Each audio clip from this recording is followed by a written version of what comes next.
ಎಲ್ಲರಿಗೂ ನಮಸ್ಕಾರ. ಇವತ್ತು ಹೇಗೆ ಈಸಿಯಾಗಿ ಗ್ರೀನ್ ಪೀಸ್ ಕರಿ ಮಾಡೋದಂತ ನೋಡೋಣ. ಒಂದು ಮಿಕ್ಸರ್ ಜಾರಲ್ಲಿ ಒಂದು ಸ್ವಲ್ಪ ತೆಂಗಿನಕಾಯಿ ತುರಿ, 4-5 ಮೆಣಸಿನ್ಕಾಯಿ ಖಾರಕ್ಕೆ ತಕ್ಕಂತೆ ಹಾಕ್ಕೊಳ್ಳಿ. ಒಂದು ಚಿಕ್ಕ ಪೀಸ್ ಶುಂಠಿ, 4-5 ಚಿಕ್ಕ ಈರುಳ್ಳಿ, ಆಮೇಲೆ ಒಂದು ಪೀಸ್ ಚಕ್ಕೆ, ಅರಿಶಿನ ಪುಡಿ, ಉಪ್ಪು ಇದೆಲ್ಲ ಹಾಕಿ ಚೆನ್ನಾಗಿ ಮಿಕ್ಸ್ ಮಾಡ್ಕೊಳ್ಳಿ.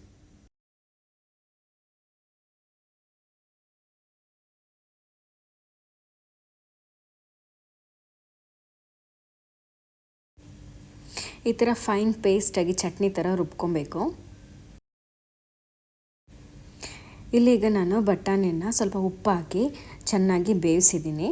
ಈ ಥರ ಚೆನ್ನಾಗಿ ಒಡೆದೋಗಂಗೆ ಬೇಯಿಸಿರಬೇಕು. ಒಂದು 2 to 3 ವಿಸಿಲ್ ಹೊಡಿಬೇಕು, ಆವಾಗ ಚೆನ್ನಾಗಿ ಈ ಥರ ಬೇಯುತ್ತೆ.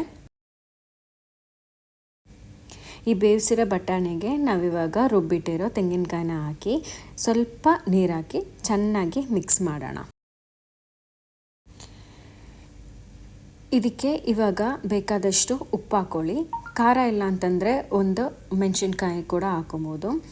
ಇದಕ್ಕೆ ಉಪ್ಪು ಹಾಕಿ ಚೆನ್ನಾಗಿ ಮಿಕ್ಸ್ ಮಾಡಿ ಚೆನ್ನಾಗಿ ಕುದಿಸೋಕೆ ಬಿಡೋಣ. ಚೆನ್ನಾಗಿ ಕುದಿ ಬಂದಿದೆ. ಇವಾಗ ಇದು ರೆಡಿಯಾಗಿದೆ. ಇದಕ್ಕೆ ಒಗ್ಗರಣೆ ಮಾಡೋಣ. ಒಂದು ಬಾಣಲೆಯಲ್ಲಿ ಸ್ವಲ್ಪ ಆಯಿಲ್ ಹಾಕಿ ಸ್ವಲ್ಪ ಸಾಸಿವೆ ಮತ್ತು ಕರಿಬೇವಿನ ಸೊಪ್ಪು ಹಾಕಿ ಒಗ್ಗರಣೆ ಮಾಡಿದ್ದೀನಿ. ಇದಕ್ಕೆ ಇನ್ನೊಂದು ಸ್ವಲ್ಪ ಟೇಸ್ಟ್ ತರೋಕ್ಕೋಸ್ಕರ ಒಂದು ಸ್ವಲ್ಪ ಕೊತ್ತಂಬರಿ ಸೊಪ್ಪು ಕೂಡ ಆ್ಯಡ್ ಮಾಡಿ ಇದಕ್ಕೆ ಹಾಕಿದ್ದೀನಿ. ಇದಕ್ಕೆ ಇವಾಗ ನನಗೆ ಸ್ವಲ್ಪ ಗಟ್ಟಿಯಾಗಿ ಅನ್ನಿಸ್ತಿದೆ ಗ್ರೇವಿ.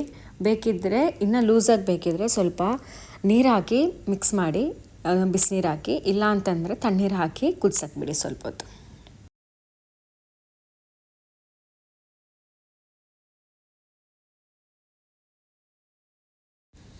ಬಟಾಣಿ ಗ್ರೇವಿ ರೆಡಿಯಾಗಿದೆ. ತುಂಬ ಸಿಂಪಲ್ ರೆಸಿಪಿ, ಎಲ್ಲರೂ ಟ್ರೈ ಮಾಡಿ ನೋಡಿ. ಇದು ಸ್ವಲ್ಪ ಹೊತ್ತು ಬಿಸಿ ಹೋಗ್ಮೇಲೆ ಸ್ವಲ್ಪ ಗಟ್ಟಿ ಆಗುತ್ತೆ. ಸೊ ಆದಷ್ಟು ಸ್ವಲ್ಪ ನೀರಾಗಿ ಮಾಡ್ಕೊಳಕ್ಕೆ ನೋಡಿ. Thank you. ಎಲ್ರಿಗೂ ಇಷ್ಟ ಆದರೆ ಲೈಕ್, ಶೇರ್, ಸಬ್ಸ್ಕ್ರೈಬ್ ಮಾಡಿ.